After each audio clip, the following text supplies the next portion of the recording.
Banta with Toni and Mimi. A cross-generational conversation between a millennial. We are now in therapy to undo those competitive things that we have been doing. To knock down the ego. And a Gen Zer. Oh my gosh, I was literally thinking about that. Yeah. Join us as it is bound to be exhilarating, exciting, entertaining, and healing. Hello, and welcome to another episode of Banta with Toni and Mimi. Oh, that was a long one. Oh, well, yes. You had your Mariah Carey going on over there. Hello, everyone. Welcome Yes, to hello. episode Of Banta. We're going to Banta. Somebody asked me, I was like, what is Banta? I was like, yeah, to talk. And she was like, in your language? I was like, no, like girl. the English word, but we just ended it with an A. So We don't say banter. yeah, instead of us Banta. saying banter, we're bantering. We're saying Banta because, you know, Banta. we're African. So I had to explain that one just in case your other chest. people out there are wondering, what is Banta? That's where it came from. It's not I know. banter, it's I over banta. here bantering, talking back and forth. period. You know they say forths. They don't say the Back and H's. forth. Back and forth. Back and forth. Forth and back. So, pop culture. Today is my episode that I'm running, so actually I will go It's first. Miss Toni. Yes. Yes. By now, I'm sure everybody and their mama, because 30 million people have seen Katt Williams' interview 30 million on views. 30 Okay, 'cause million. I'm not one of the 30 million that have seen it, but I am one of the people that know. Because if you haven't seen it like me, you have heard of it. Yeah, you've seen enough on TikTok, all the little clips Well, yes. on Club Shay Shay. Oh, I'm not subscribed to. Like, Uncle watches it too. So me and him, Club Shay Shay. that's Shannon Sharp. So he was a retired football player. I thought you were trying to make a little nickname for the Shade Room. No. Oh, I'm like, wow. I do not vibe with Shade Room. No. I stopped following Shade Room a while ago. No offense to them. They're doing their thing over there. Every now and then I'll see little snippets of stories that they Yeah. post about certain things, but I just don't, I'm not. But no, Club Shay Shay is Shannon Sharp's podcast. Okay, so that's the guy who was being interviewed by. Yes. And he's done some great interviews lately. Like, he just did Kirk Franklin less than a month ago, I feel He like. did. That was a good interview. So Katt Williams got on there because apparently some other there was a comedians reason had been... Okay, that's what it was. It was other comedians had been yeah. on there, and he felt like they had said things that were inaccurate. So he was there to set the record straight. And in his midst of setting the record straight, a lot of people caught some stray bullets. So he really went on there to get at Ricky Smiley, Cedric the Entertainer, and Steve Harvey. So everything else that occurred, that was asked to him, and everything else he said was really just strays that people caught. Kanye West and Kim Kardashian. Yeah, all of that stuff. Okay, so this is what I think. I think, did he say some things that were valid? Yes. But is Katt Williams now the end-all be-all of truth? No. Nobody is. Right. Yeah. Yeah, every situation that happens, there's always interpretations of it. Like, me and you can sit here now, we have the same experience, but how you are going to interpret it, how I'm going to interpret it is different. You don't have the That's same why they truth. always say, exactly, that the truth is somewhere in the middle, because you take both persons' interpretations and then you are like, okay, so what really happened here? So in his case, we're only getting his point of view, but throughout the years, we have kind of indirectly or directly received the point of view of the other people. And especially when they came on the show and also gave their take on how things happen. So then now it's our job as the listeners to go between those two stories and say, okay, where's the truth here? So I say that because the ludicrous statement that he made, I didn't agree with it. Like, is he saying that there's a pattern of the men in Hollywood when they get famous, they tend to have, you know, the women of a lighter complexion or the women that look like they're mixed? So colorism. Yeah. But I do think that that's valid. I Well, think, yes. Look at Diddy and Cassie. and I think it's part of like, Jay-Z and Beyonce. yeah, it's part of African American culture that Kanye West and Kim Kardashian, even though she's not even black. I was like, wait, what? Yeah, but it is real. Like, I feel like it's part of African American culture, and it's there for them to talk about it. Like, this idea. I mean, tell me why some people love Michelle Obama, but they love Michelle Obama for the fact that somebody like Barack Obama chose to be with a woman that's of a darker complexion. That is a reality. Like, you know. So yeah. because usually whenever you find a man that's famous, whatever it is, a woman he's that always is going to be lighter. with a woman that's lighter complexion or that's like ambiguous. Yeah. But that's why I say African American, because then when you look at our African community, obviously it's a totally different we have formula. A norm of It's a totally different formula. like us. So I think it's something for the African American people, African American community to talk about, because that stuff is real. Some of them. We're Yeah, not for some of them, speaking to not all or of them, all. but for some of make that them clear. in the industry, that stuff does apply. So I feel like that's there. Is it intentional? Is it part of their, only they can answer for themselves. I don't know what that is. They come from an older generation too, a lot of these people that he's talking about. So whether or not they realize it, they have equated the fact that if I want to be successful, if I'm at the top of my career, I need to have somebody that looks like this next Who to was me. palatable to the people, Yeah. to the audience that I am now kind of, in charge of. And But then being a lot of their audiences by. are black, so that don't even make sense to me. Like palatable. But then to in what? the black community, light-skinned people... Yeah. Colorism exists. Yeah. And there are lots of people that still practice it, and that they might not directly even admit it, but it's there. If you don't admit it, even if it's like something that you don't know you're doing, which is even if it's subconscious, it's there. It's still there. It's there. And I'm thinking like that's what he was trying to say. But then he mentioned Ludacris, and then he said the wife had a funny looking face, and I'm like, come on now. that's not- Like what we're not gonna do is men coming on any kind of media talking bad about women and their looks. That's what we're not gonna do. Period. And then she African too, so we definitely not gonna do that Ludacris's because wife is dark. she's Gabonese. No, I've seen pictures of her mother, and then she always shows like her little sister, and they're obviously like darker, like they look like African. And then so I'm thinking like her dad or something must be. Okay. I don't know exactly what, but her dad is of a lighter complexion because clearly the way she looks compared to like her family members, she looks mixed. Okay. Let's just say that. Okay. But either way, I was like, no, you're not going to be doing that because she does not have a funny looking face. She's pretty. She is. And then she's my African sister, so you're definitely not going to be talking Right. like... That's where we draw the line. So... We should have drawn the line at her looks, but we should not be talking about... Yes. He made a valid point as far as saying like a lot of them tend to have wives that are lighter or have ambiguous Racially ambiguous. Mhm, they're just racially ambiguous. Like, what are they? Oh, she's black, but she's also Asian. She's this. She's from the islands. but she's also from Eastern Europe. Yeah. Oh. Yeah. Okay, she's, got you. that's what they like. So that's the reality of it. And it is what it is. But yeah, that part I didn't appreciate. So I think for me, it's a long interview too. There were lots of good points that he made. I think it was like 2 hours and 40 minutes or something. You watched the whole thing? Of course I do. I will never talk, like that's always been my thing.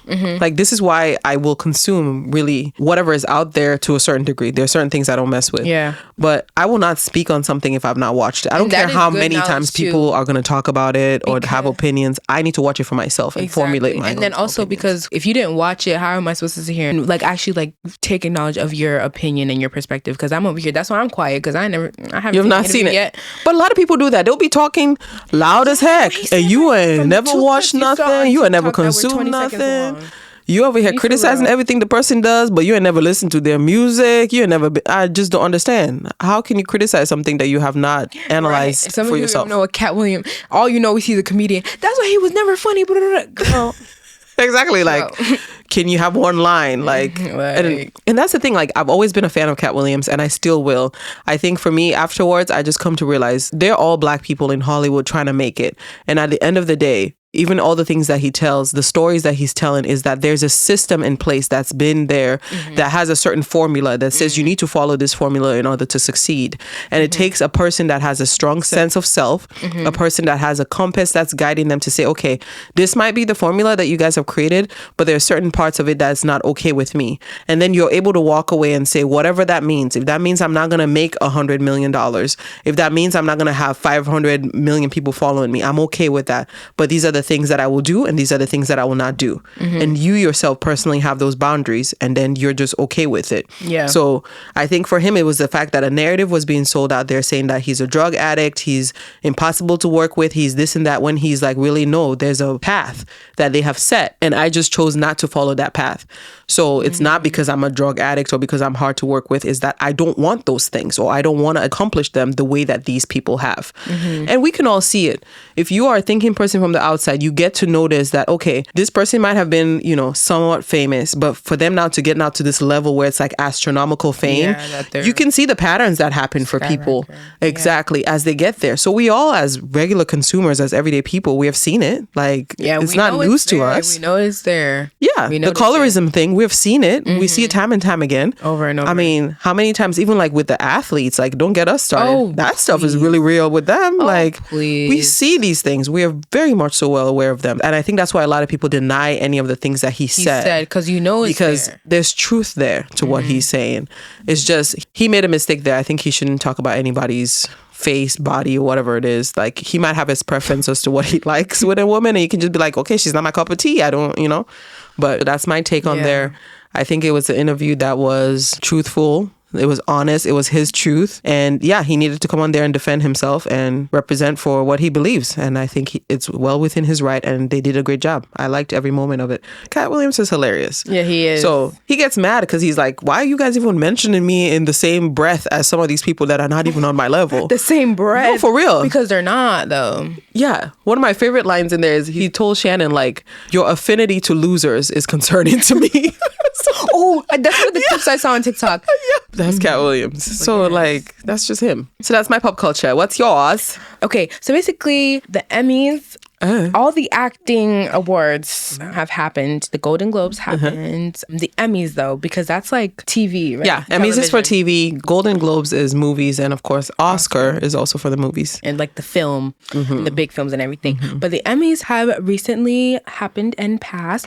And The Bear is a show that was nominated, I think, 11 times and won. Yeah, I think it was 11. Don't call me on that because well, you have to be sure. That's what I'm checking out. You have to be sure about what you say on this air. But they won like 3 or 4. No, it was 3. Which ones did they win? Okay, so they were nominated for Outstanding Comedy Series.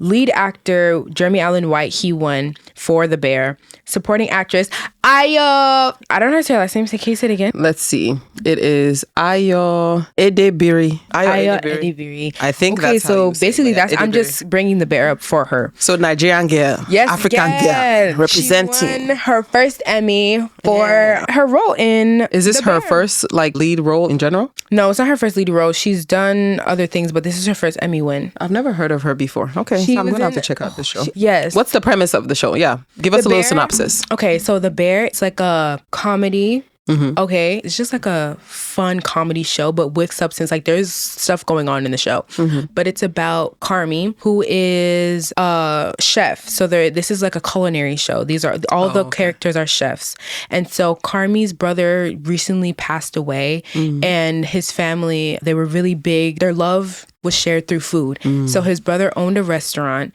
and he passed away, trigger warning, due to suicide. So that in itself, that was like Carmi. He was hard for him to deal with and even come back to this restaurant because when his brother passed away, he found out that he left the restaurant for him, for Carmi. So Carmi comes to the restaurant, but when he comes back, his cousin, I guess when his brother passed away, was left to run it, and it's like BS. Like this, no, because like the food is bad. No, it looks a hot mess. The food was never bad, but it was not up to par. So Hell's Kitchen. What was that name of that show? Gordon Ramsay when he was it was Hell's Kitchen. Okay. No, it's Kitchen Nightmares. Yeah, basically that Carmi walked into that, but where Carmi was before, he was like a high culinary chef.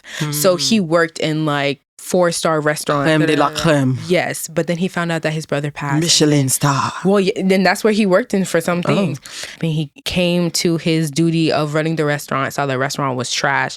And so basically, Aya's character is a chef who...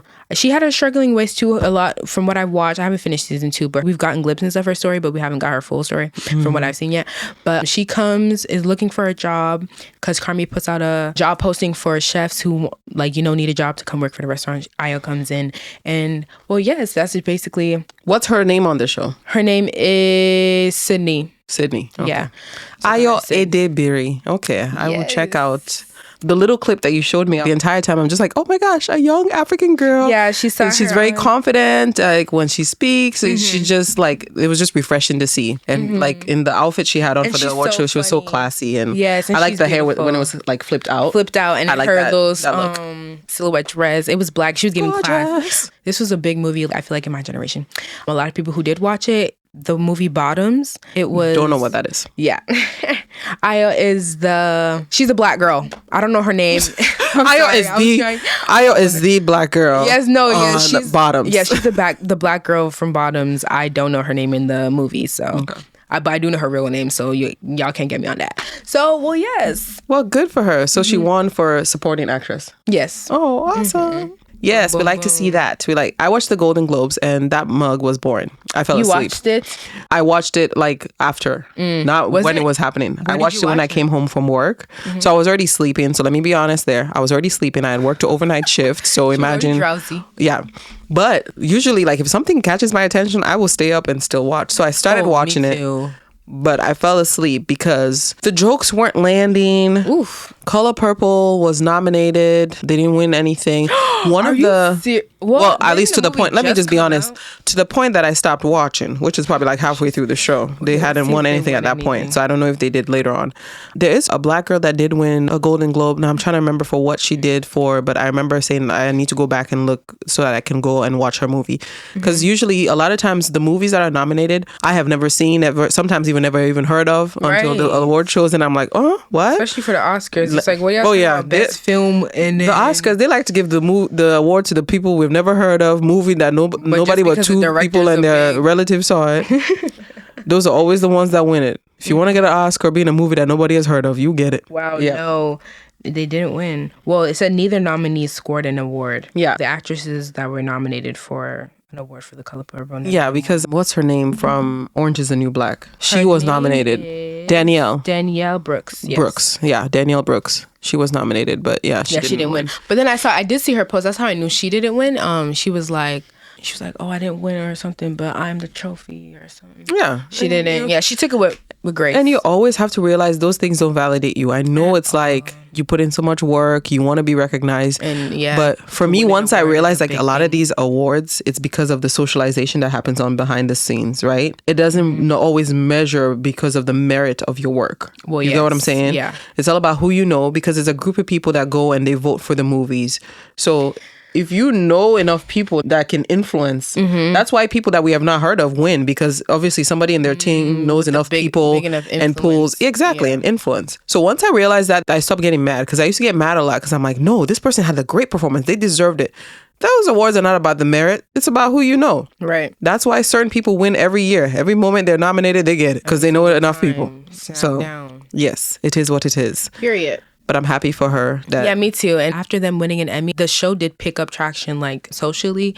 But I watched it months ago when it did come out, and like so I was just watching a TikToker, I forget his name, but he was like, I have a gift of knowing when something is good. Or big. Like you know what's gonna hit. I watched that show, I was like, nah, because this show is too good for nobody not to hear. And then I go on Twitter, I see people are watching on Twitter. I feel like me and this little group of people on some social platforms, especially on Twitter, we always like, okay, this song was good, okay, this song wasn't good, this show was good, and then we put it down, and then a couple months later or weeks later it will be picked back up and it will be winning Emmys. Like, come on. Oh, so you guys are yes, predictors. Yes, well, yes. You guys see into the future. You are gifted to know which shows are going to That's so Raven, yes. So when they bring it to you, they need to actually come and say, Mariam, I watched this, and tell us, is it going to get an award? Yes. Okay. Having good taste and quality and predicting, I can make some money on it. All right, madam. On that. You got it. Well, you got the talent. Okay. Topic. Yes, that's our pop culture. We always take a while for pop culture, but that's because we both love it. So it is what it is. Ramble.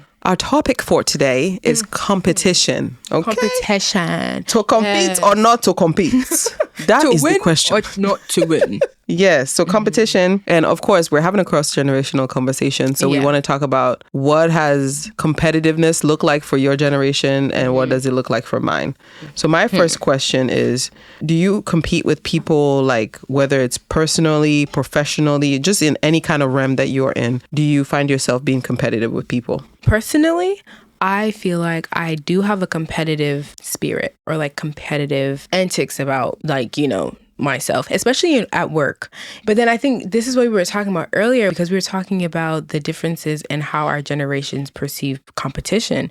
And I was telling her, I feel like a lot of people in like Gen Z or whatever in my generation, okay, so it's like two things. It's like I was telling her, everybody has built up this like ego / perception of themselves. Everyone comes out swinging, is the best, top one, I'm the go, I feel like that's the thing across the board that a lot of us think, like just have like the top tier confidence. But then when it comes to competition, it's like we do have the thought that nobody can compete with us because we already are the best. But then at the same time, everybody's saying that they are competing with each other to actually be the best and going above and beyond and doing outrageous things when you look at like the sense of like social media and the people of our generation who have like the social power to actually compete for who is the best spot. So that's one. But then two, I feel like a lot of people in our generation also shy away from the word or the actual cold, hard concept of competition because everyone wants to be so humble or to walk around kind of thinking you're the best or knowing you're the best inside, but not showing it or not expressing it to avoid any like conflict negative or backlash. Worrying about being seen as a stuck up little diva or somebody who is big headed or just full of themselves. I feel like that's like two of the parts that come into our generation. And I feel like personally, not that I think I'm the best, but I do think I like do try to go and compete with people for the sake of like at work, knowing that something can be done.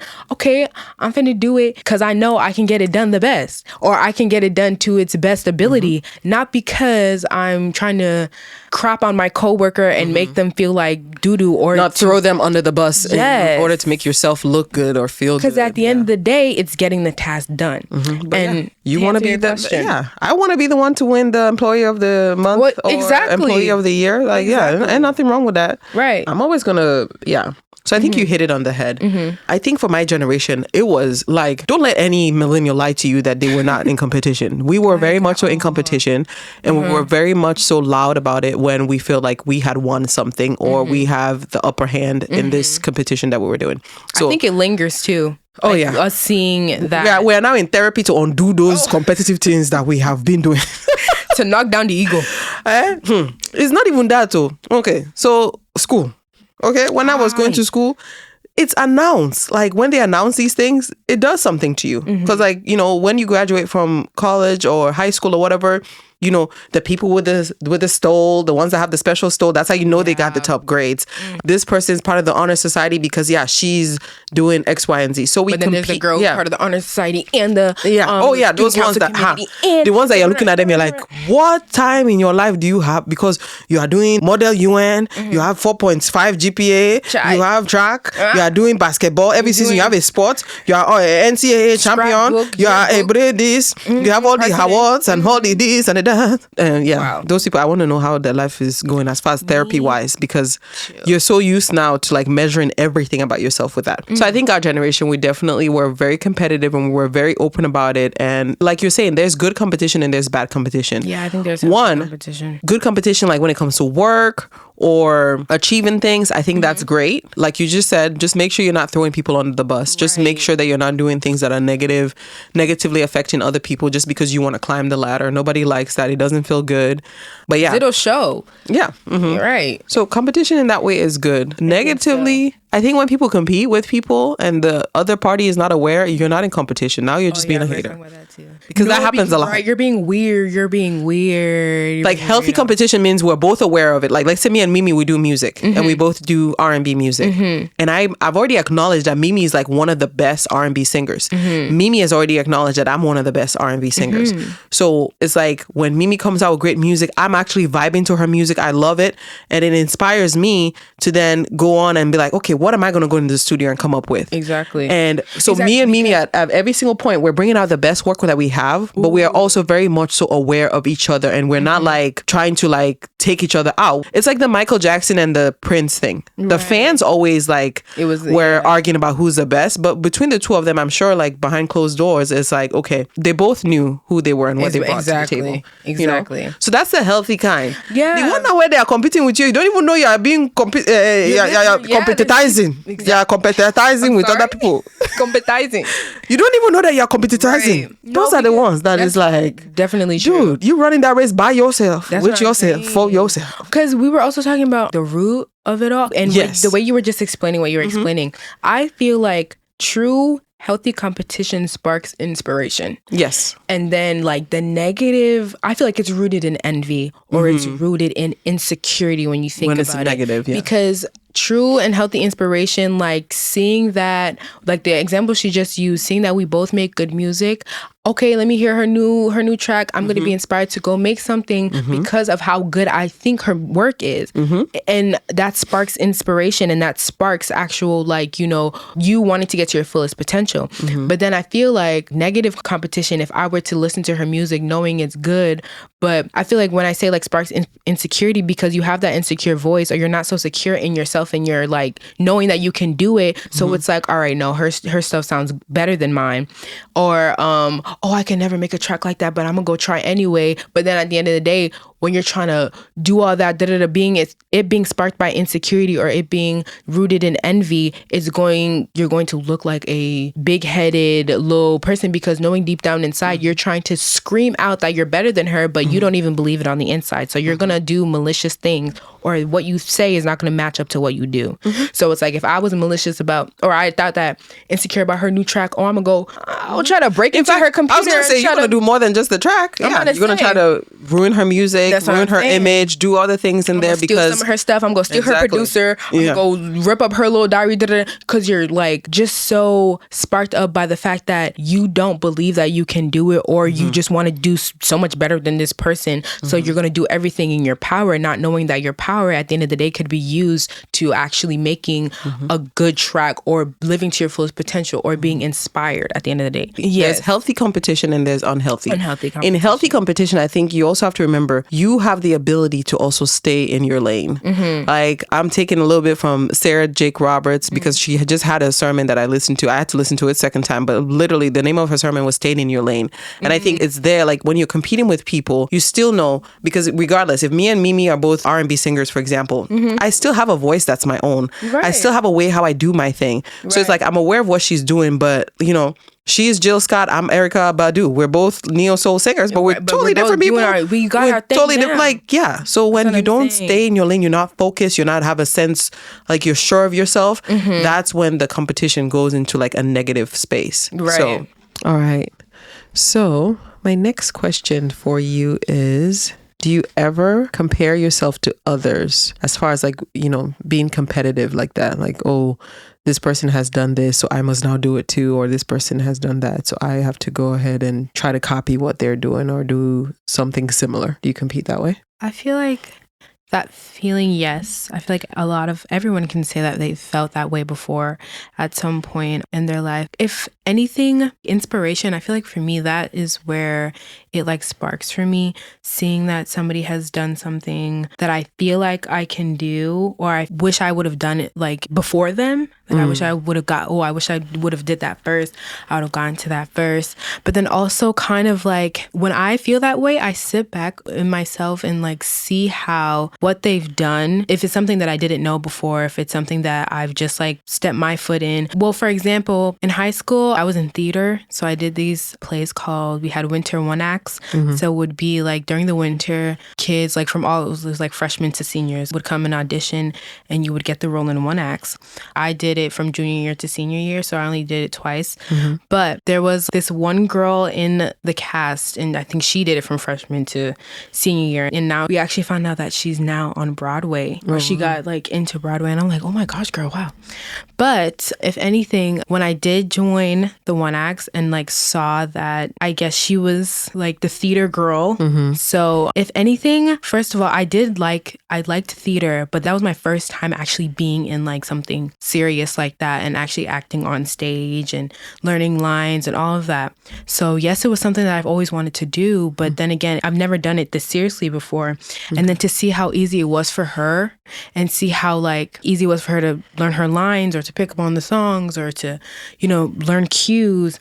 It was like, dang, oh, I'm really a newbie to this. But then it wasn't nothing that I saw her as like somebody I had to take down. Like it was like, oh my gosh, like she's been in here longer. And so you can look up to the person. You can look up to her, and like it was an area to learn as well. Yeah, a simple fact of somebody kind of like knowing or doing it earlier than you did it or doing it longer than you do it, so they know more, not necessarily meaning they're better than you, but it's like they know more, so they have achieved the skills and the knowledge to actually live to their fullest potential the closer and closer they get to it. But I feel like I did a good job and I have like skills in theater, but I didn't know as much. I was like lacking in knowledge and, experience. And she was like that benchmark that you could say, okay, if I get like whoever XY, whatever her name is, Lauren, if I get like Lauren, or I'm able to memorize my lines like Lauren, then, the sky's the limit. That kind exactly.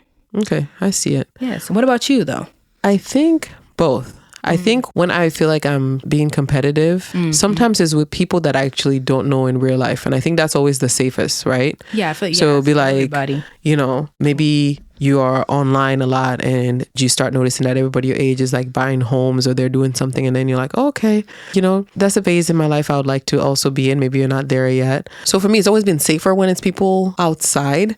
I think when it's close, I don't necessarily put myself in the mindset like I need to have exactly what the person has, but I'm able to be happy for people like in their season that they're in. Yeah. For me, the times that it's been negative has been when I've been on the receiving end. So a lot of times, like, I don't even realize it. I'm just existed in my life. And maybe for some reason, it only takes me when I'm looking back retrospectively to realize that, okay, maybe, this individual did look up to me. But what I've always experienced is like people who quote unquote look up to me, but then for some reason, somehow it goes from like looking up to me to then like being very resentful of me to then being kind of like envious or whatever. And that's always like where I don't know how it gets there. And then it kind of catches me off guard. Then I don't know how to process it. And then we talked about it, I think, 2 weeks ago, like I just cut off or I just back away just because I'm just like, I don't even know what to do with this. So yes, I think I'll lie if I say everybody does not have a competitive spirit. I feel like it's always there. For the main part, I think I always try to ask myself questions. So if I experience something with somebody and then I'm like, oh man, I really, really want this, then I ask myself, do I want this because it's something that will be beneficial for me, or do I just want it because that person has it?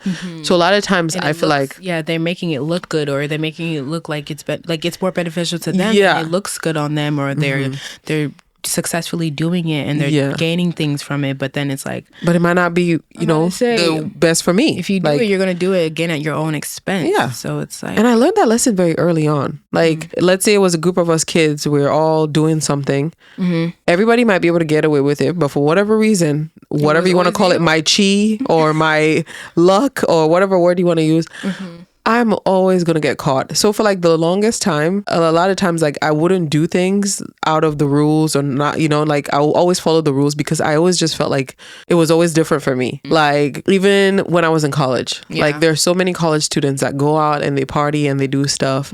I promise you, like one of the handful of times that I did go out and I do that, I got a ticket, and that was such a big deal. Yeah, back in the day to get a ticket for and I did that because it was college, all that stuff you're not supposed to at that time. But so that's always been my luck. So that has always kind of kept me in line anyways, because I'm like, okay, I can't really do what everybody else is doing or compare myself. So like, I think last week when we were talking, when I said my life is always abnormal to me anyways, where I'm like, what works for others don't work for me. The things that sometimes it seems like it comes easy to others, I have to work so hard to get to it. So I think I spent parts of my life sometimes like feeling like, why me? And then as I grew, then I got to the point where I'm just like, you know what? It's just different. Like other people, they're able to do these things and they get here, or they're able to get away with this and get away with that. I don't have that in my life. And then I'm not a good liar too. So, so I was never the kid that's going to be like, oh, make up some whole story. Like, no, I'm just going to tell the truth because I just can't even lie. So I just came to just accept that. So for me, for that part, I think I do quote unquote look up to people, or people might have something.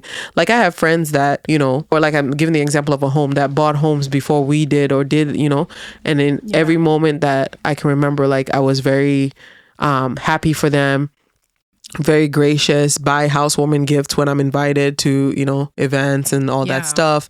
And very supportive. Yeah, exactly. I love to decorate. So I'll be like, oh, we can shop together for your home, or we can do this. Or like, so like when my turn came, then it wasn't like, oh, I had been like sitting here hating on this person or that person or any of that. But for me, the thing that shocks me is when I can then tell that, okay, this comparison, or maybe the person has done it in an unhealthy way, because for me, it always blindsides me. Like, like when I'm on the receiving end of it and I'm like, whoa, what was that about? And then, so it's not fun being on that part either. Like it kind of causes you to look back on your whole like situation, your journey. It's like, okay, but I worked hard for this too. So if anything, I hope it would inspire you and keep you inspired rather than invoke some kind of negative reaction towards me. And I used to look back and just be like, oh, what could I have done differently? And then I got to the point where I'm like, no, it's not my job. It's not my responsibility, because I get to experience the same thing where I get to see somebody maybe excelling and they're ahead of me.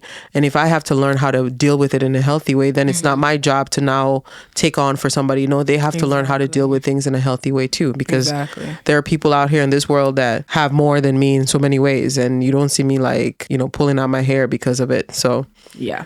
Or sometimes like I think people misread things. Like you might think like I might feel some kind of way and that's why I do X, Y, and Z. And all that it takes is for you to like ask me a question and then I can explain myself.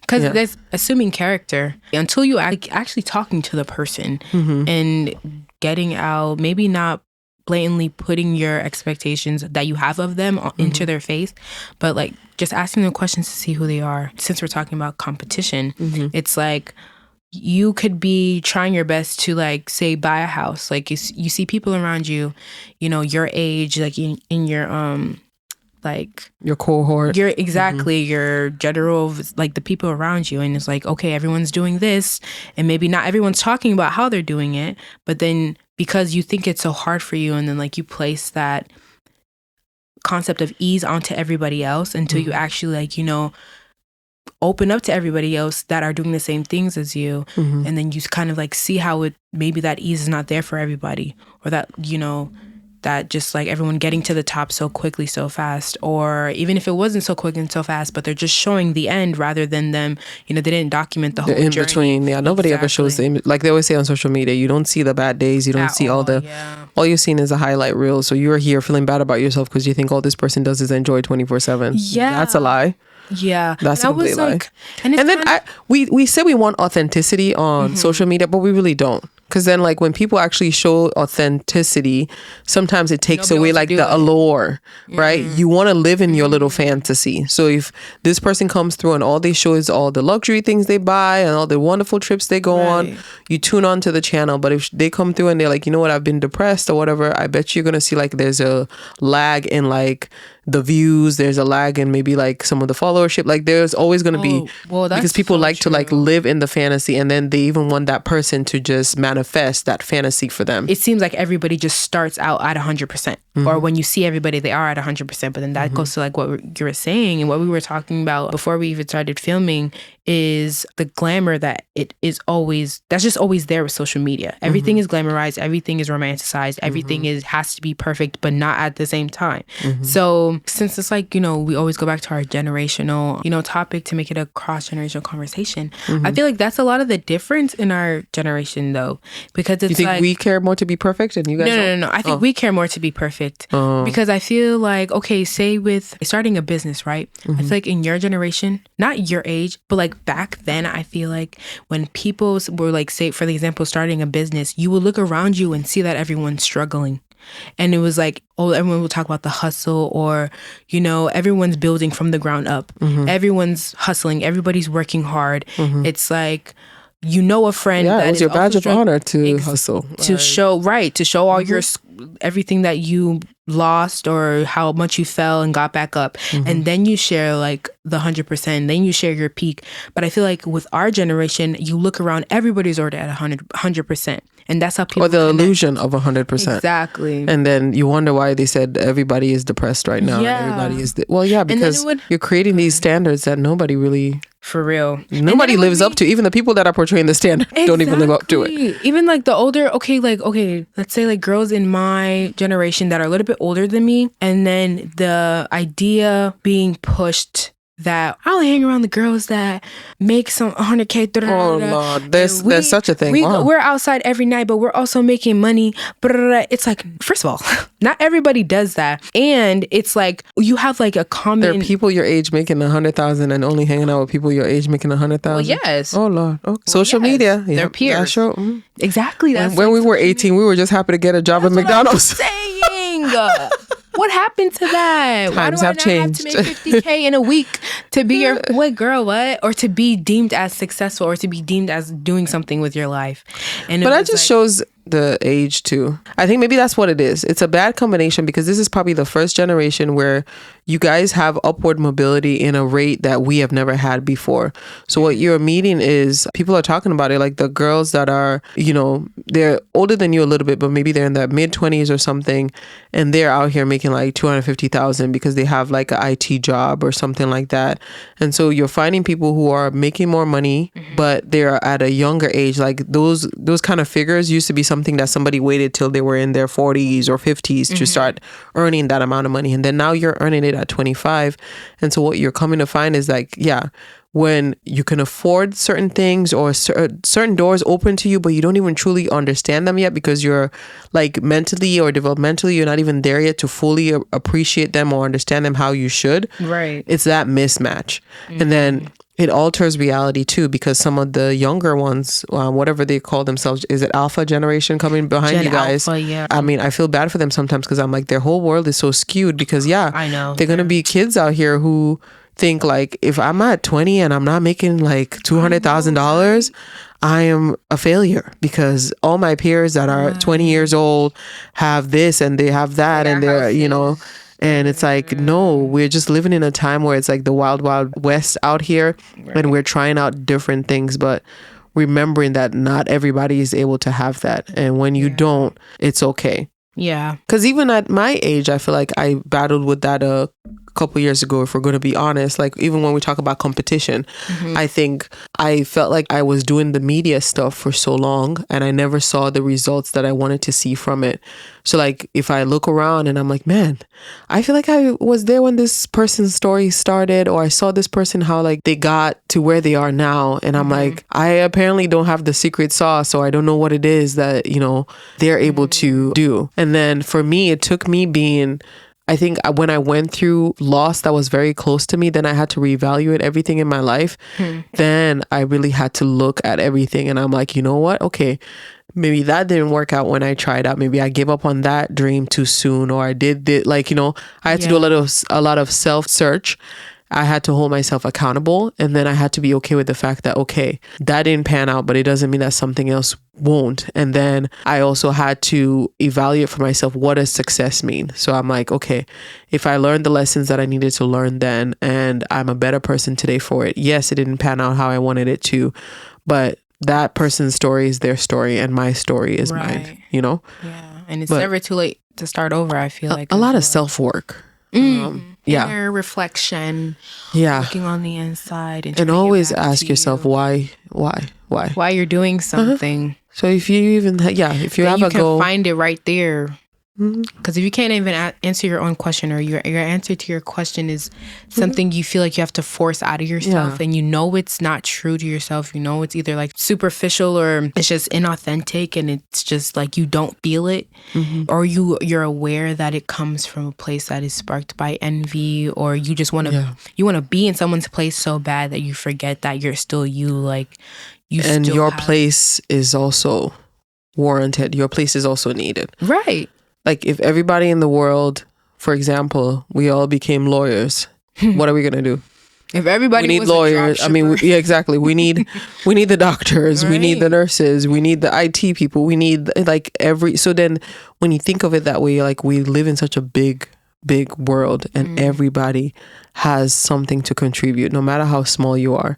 So I think once you let go of that pressure of like, oh, this person's doing this, so I must do this, or they reach 1 million followers, and so now I have to rush to get a million followers. Ask yourself, what does it even mean? Yeah. What are you even going to do with that?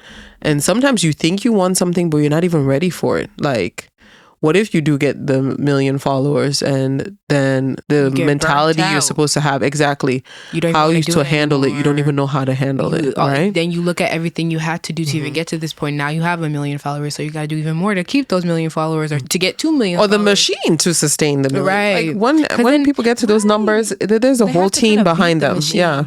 So you need more people, and you need to think outside of the box, like even more. Like you got to be outlandish. You got to be da-da-da-da. So then you really have to want to do it then. And it's like, if you don't really want to do it, then you're going to, I feel like that's another thing. Like, you can really realize that a lot of us, I feel like, with like the new age of social media, if we really find ourselves not doing what we really want to do, we're going to like push an agenda or push a lifestyle on ourselves that we see is popular. And then we get to a certain age, I feel like when we all get in our like 30s or whatever, we're going to feel like that we probably wasted our lives or something. Or like it was like we're not satisfied, and then we're going to find something else to keep, learning how to be, to want to keep us going. Learning how to be grateful. Yeah, gratitude. Grateful for what you have. For the right now. For where you are right now. Look around you. I bet you, even when you feel like, oh, I haven't done this or this person, like, there's still things that you have accomplished now. There's still places that you have been now that's way better than where you were 5 years ago, 2 years ago, 3 years ago. That's why they really say you should be your own competition. And that is so true. Like, all you have to do is journal. So good. No, for real. Like, if you journal and you say, okay, this is what I'm feeling right now, this is where I'm going, and then maybe you come back to those old journals, then that's all it takes to remind you, like, man, okay, 5 years ago, I was just scrambling just to get into a studio apartment, and now I have, a townhome. So even though I don't necessarily have the house that I want yet, but hey, I went from a studio apartment to a townhome. Right. So yeah, but if you're comparing now yourself to your friend, like, I remember somebody asking me, like, why is it all the people that are like in their early 20s are now buying homes, and they're buying like these huge homes? And I'm like, well, we have like the age of social media. We have the economic times. I mean, yeah, right after the pandemic, I think everybody was seeing economic success in a rate that we will probably never ever see it again. So yeah. Right. There were a lot of people, and now you have young people that are also more educated too. So you have social media, but you also have people that are more educated than we've ever been, especially us, African and African Americans. So yeah, you're seeing a lot of upward mobility, and I'm happy for us. I think for the first time in our lives, we are breaking generational curses, but we also have to remember that we're still so new to this game. So when we're playing it, like, we have to take it easy. We have to be at ease. And we have to know that if there's a status quo that existed to keep us in certain spaces, that status quo is not just going to ease up now and be like, oh, since y'all have made it now, it's good. No, if you keep playing this rat race out here, the carrot just keeps getting moved more and more. Because there's also really no race to win either. Well, there is a race. What do you mean? Okay, if you are in college and everybody in your cohort that's studying your same field, okay? Let's say you guys are getting your business degrees. It is a race because it's about who's going to end up graduating from the top of their class, right? Or close to it. That's going to open up the doors for that person to get the best job possible, opportunities, right? Just like what we were talking about not too long ago. If you end up like graduating with a lower GPA, you limit yourself in what you're able to do. So it is a competition. Life is always a competition. That's why I think I said that earlier, like, competition is not the problem. It's how you process it. When you look at it and it makes you depressed about yourself, question yourself, all these things, that's when it becomes negative. But competition is healthy. It pushes you to be the best that you can be. So yes, when you are in your college class or whatever, you are in competition with every student that's in there because you want to graduate at the top of your class. You want to be the best that you can be. So it can open up doors for you. That's it. Plain and simple. Even in the workplace, it's competition. Like, let's say you're working for a company, people are pitching ideas. It's going to be whoever comes up with the best idea, right? That gets the project. So you're never going to stop competing. But like we talked about earlier, when you now wish death on the person or you're trying to sabotage the person and making them lose their job and all these things, then now we're in the unhealthy space. So I wanted to tap on this before we left. Have you ever competed with another girl because of male attention? Because I feel like a lot of girls do that. Well, I feel like everybody's done that. What? Well, I would say yes when I was like, had a crush in like middle school. Oh my gosh. Like, not middle school. No, for real. There was like a boy that I liked that like a lot of people liked him. So it was like, it was never pulling hair and rushing to his class so I can see him first. None of that. But now I feel like, no. Okay. No. Maybe you're not in the college life yet. Because yeah, Mimi's taking a gap year. So she's off for a year before she goes off to college. So that'll be interesting when you go. Because yeah, I think some girls do. I think it's dumb. I've seen it. I don't think it's smart. It's a pattern you don't even want to start. Because if I already feel like I have to compete for your attention with like, what are we going to do later on? With 3 other girls, then what's going on? I'm not going to be part of that. No, I'm good. No, because if anything, okay, I don't like that. Like when a guy is, oh my, like it's just an immediate ick. Like it's just a no. Yeah. Exactly. I turn my head when I see that someone is adored by a whole nation. Adored by a whole. Like if every girl's drooling over you, okay, you're good eye candy, but you can keep him, girl. You can have him. And yeah, maybe it's the Leo in me, but I'm like, I shouldn't have to compete for anything. Right. So. Make me feel like I'm the only girl in the world. Like, why do you have to compete? Yeah. There's no point. I'm not going to compete with anybody for, not doing that. Riri said, only girl in the world. Mm-hmm. It is not. So yeah, that does. Have you when you were in college? Right. Surprised me. Again, I didn't know I was competing, but apparently I was. Oh. That's what I'm saying. Oh. I'm like, oh, okay. All right. Okay, like, I thought we were cool. Then you're acting weird. Oh, because, okay. All right. Wait. All right. Yeah. So I don't think I ever intentionally, like, I'm out here like, oh, who gets the person first? No, right. Like, it's just, it's never. That's where we were. That's how we got there. And then we're there. And then now somebody's in their feelings. So then I have to figure out, I'm like, wait, we were cool before. And now we're, okay, because of that. All right.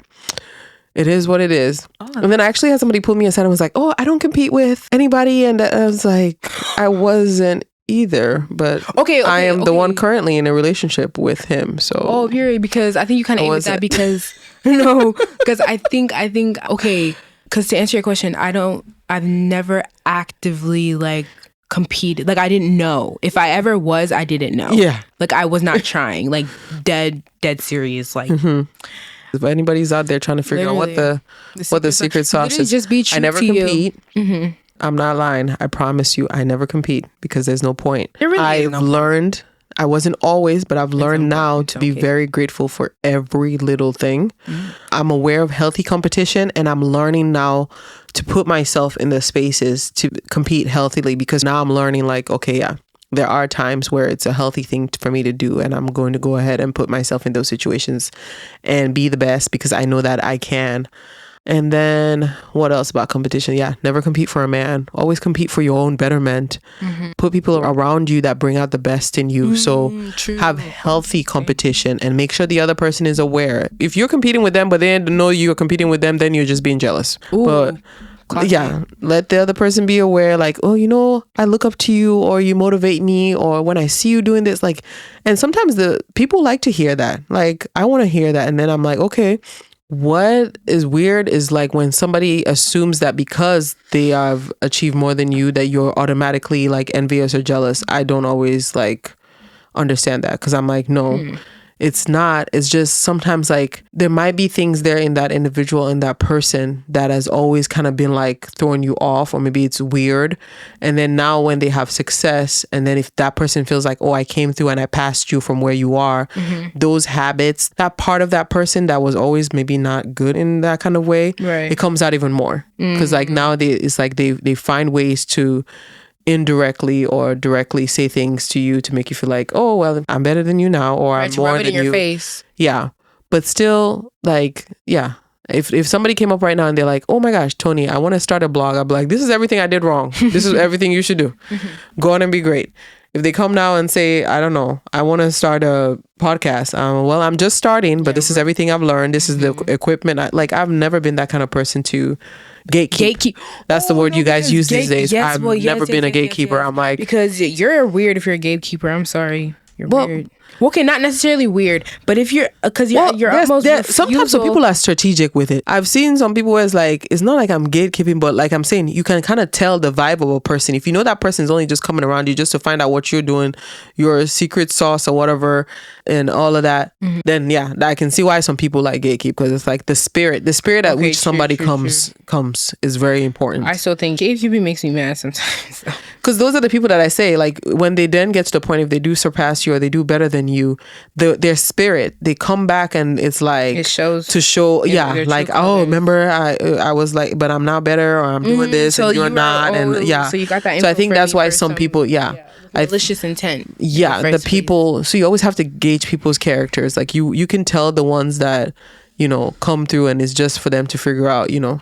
I was watching this Nigerian lady preaching, and she said, "Oh, if you come and you show some people how you fish or whatever, they will steal all your fish or something like that." So, no, come on, analogy. I know they will. Yeah, you show them how to fish, they'll come and steal your fishing rod. They will steal everything. Oh, okay, get it. Yeah. So it's like, don't gatekeep. Don't get. But yeah, judge people's characters too. No, exactly. Before you do it. Yes, I think that was a good conversation. That's a good place to end. We covered a lot of ground. So hopefully this episode ends up making sense. Yes. Your generation competes, but you guys like to pretend like you don't compete. Our generation, we compete, and you know we competing. It's a little bit too much though. Yeah. We're now getting therapy and we're learning to scale it back. Wow, she said we're not getting therapy. Wow. We're like, you know what? Maybe I don't need the 4.5 GPA. Like 4.5. Yeah, I graduated. Yeah, I graduated with a lot of people that had like over a 4.0. I'm like, I always used to be fascinated. I was like, how do they get 4.5? I want to shout her out so bad. Oh, it's a lot of hard work. Am I judging because you want to do your utmost best? And if you're just doing your best just for you, like if you graduate with a 4.5 and you're doing it because of you, not to please your parents, not to, because you just know like you're so focused, like you know where you want to go, hats off to you. We're talking about the people who are doing it for other people or to then now have something that they can feel like they will put up on other people like, look at me, I'm my 4.5. Yes, look at you and your 4.5. I'm still clapping though, still round of applause, but yes, I'm looking at you. Yes, I'm looking at you. Is that what you want? Oh Lord. So before we go, our music for this week, song of the week. So mine is Simmer Down by Black Sheriff. Oh my gosh. I played that song for like 2 days straight. I don't know what it is about the way that man sings. And he's like maybe 21 years old. Yeah. He's 21? He's super young. Okay, how old is Black Sheriff? That we were watching, that was the first time I've seen what he really looks like. Really? That man is tall, handsome. lanky. Sorry. He's attractive. Don't care. Him and the tall, Skepta. lanky guy, the tall, lanky one is Black Sheriff. Wait, which one? The one with the bucket hat, that's Umudubu Black. Black Sheriff was cute too. Wait, he was not tall and lengthy. Wait, are we? Black Sheriff is tall and skinny. He is. Umudubu Black is the one. Oh yeah, oh. Oh yeah, oh yeah, oh yeah, oh. That's the one that's saying, oh yeah, oh. Wait, what? Yeah. He looked cute in the video, but I'm not saying he's not cute. I'm just saying I hope you know the right one. He's Black Sheriff. Yeah, how old is he? 22. 22, yeah. He's very young. 22? Yeah, he started like, he's yeah. only 4 years old. Of course I messed up. Who never messed up? Hands in the air. No hands. No heart. Ooh, I know. That's another one. Black Sheriff, Simmer Down. Yeah. It kind of goes in line with what we're talking about this week. Like, you know, life might be tough. It might be going wrong. You might feel like, you know, life is having its way, but it's like reminding yourself. Feel stuck, everyone. Like, yeah, calm down. Take it easy. Just, it's all going to come out. I don't know. Maybe that's why that song was speaking to me. Because like, I know I've had those conversations with myself before. Like, Toni, simmer down. Take it easy. You got this. Like, it might not be where it needs to be, but you got it. It's okay. Right. You got it. Okay. Girl. Simmer down, girl. Okay, my song of the week is Saudi Arabia by Mr. Easy. I've had that song. Is that from his new album? It's your boy Easy. Oh my goodness. I love his relationship, him and his wife. It's so weird saying that. Him and Tammy, they have such a cute relationship. I don't know who that is. That's his wife. They just got married. Oh, really? Yeah. This song is from 2021. Oh. Off of his EP called something else. Oh, there's a song on that album. He be mad, oh, he be mad. Yeah, that's my song right there. Oh, yeah, that's a good one. Saudi Arabia has been in my ears. I have hyperfixation moments for hours on end while I'm at work. And when I'm driving, it will be on repeat. I'm the same thing. That's what I'm saying. When I heard the Black Sheriff song for the first time, I couldn't stop playing it. Yes. So then, like, if I posted online on Instagram, I added it to my post. Like, and then I just kept playing it. And because it's good. I was just like, it's just so... I was even playing it while I was sleeping. Are you... Yes, because when I came back from work, it was kind of noisy and whatever. So then I put the headphones in. I've done that and before. And then I turned it down and I slept and I woke up and the song was still playing. Oh my gosh. That's for like 5 hours. That's so real. That song is definitely going to be in my top songs for Spotify next year. Oh my gosh, I was literally thinking about that. Yeah. The song I think I requested last week, Coffee by Odile. When I wake up, that's the song I play. I was like, okay, because my Spotify Wrapped for next year is already looking like this is the top this song. is the one. Like, yeah. And we're very early in the year. We'll see. well, yes. Yes. Well, thank you guys for listening to us. I know this was a longer episode, and we hope you had some nuggets here and there to take with you. And remember, the only competition is yourself. Compete with yourself, compete with others sometimes, but make sure it's healthy competition. They know and you know. When they do, you self do. And then you guys love and support each other.